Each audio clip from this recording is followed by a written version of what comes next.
Assalomu alaykum, hurmatli qadrdonlarim, hamyurtlarim.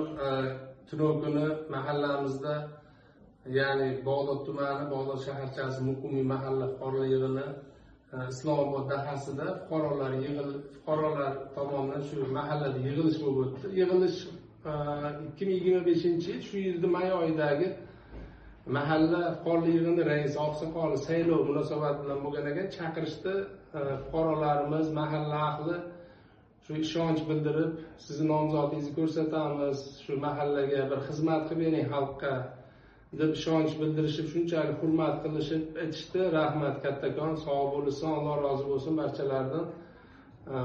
Shu ishonch uchun rahmat. Xudo xolasa men rozi bo'ldim. Nomzodimni ko'rsatishdi. Men hujjatlarni taqdim qildim. Saylov o'sha ishchi guruh rahbariga saylovni o'tkazish bo'yicha. Xudo xolasa nasib qilib shu Muqimiy mahalla fuqarolar yig'iniga saylansam, fuqarolar tomonidan ishonch bildirib, shu agar nasib qilsa saylanish, bu Muqimiy mahalla fuqarolar yig'ini fuqarolariga o'zimni oilamga qaragandaqa qarab, xizmat qilib, xalqiga vijdonan halol hayotiy tajribamdan foydalanib, Xudo xolasa shu mahallani obod qilish uchun fuqarolar tomonidan qanaqa bir muammolar bo'lsa, mahalla miqyosida hal qilishga Xudo xolasa bor kuchim, aqlim, bilimim bilan harakat qilib xizmat qilaman. Ishonch uchun, hurmat uchun kattakon rahmat. Sog' bo'linglar. Xudo xolasa yuzlaringni yorib qilaman. Nasib qilib saylanib qolsam,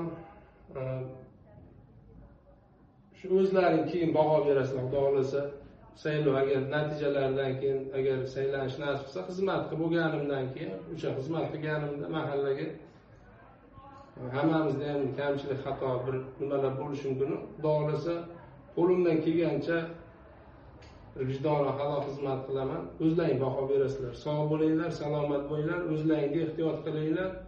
Barchamizdan Alloh rozi bo'lsin. Assalomu alaykum hamyurtlar. 2025-yil may oyida bo'ladigan mahalla fuqarolar yig'ini raisi oqsoqoli saylovida barchalaringizni faol ishtirok etishlaringni so'rab qolaman. Hamma nomzodlarga omad. Xudo xolasa shu xalqimizga xizmat qiladigan, halol xizmat qiladigan bir yaxshi nomzodlar saylanishini tilab qolaman. Hamma nomzodlarga omad, sog' bo'linglar.